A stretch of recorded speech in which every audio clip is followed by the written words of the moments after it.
Historical context for Ukraine, part 3. We finally made it to the 21st century from the 1000s.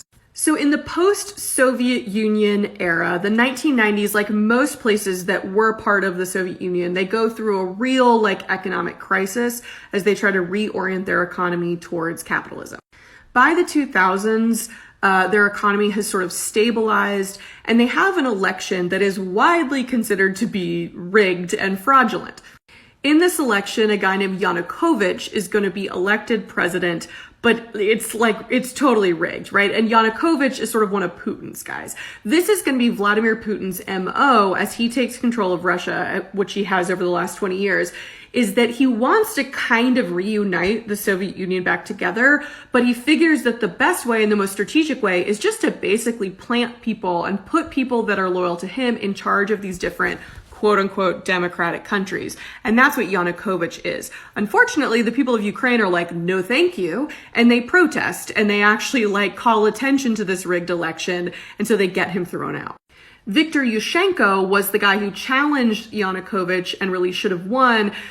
He mysteriously gets poisoned within an inch of his life, which is Putin's MO, right? But eventually there is this orange revolution that's backed by a lot of Western states, including the United States, that puts Yushchenko in power and kind of, in theory, ends this rigged and kind of fraudulent election until 2008-2009, the Ukrainian financial crisis hits and their economy takes a huge hit. They also are struggling with rising oil and gas prices coming from Russia. And so then in the next election, they do elect Yanukovych, Putin's guy.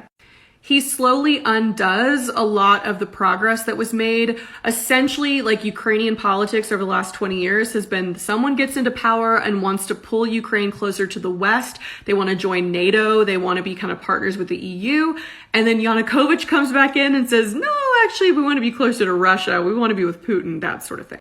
In 2013, as Yanukovych announces that he's suspending all these treaties and deals Ukraine had made with the EU and with NATO, there are more demonstrations, more protests. It's called the Revolution of Dignity, and they kick out Yanukovych and set up a whole new government. And at that point, Putin's like, all right, this is just too much work.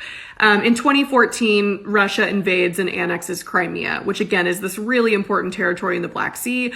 And, it's he planted Russian people there to say, we want to be part of Russia. And then he uses that to justify taking that land. That's the beginning of what's been called the Russo-Ukrainian War that's been going on since 2014. Good God, we need a part 4.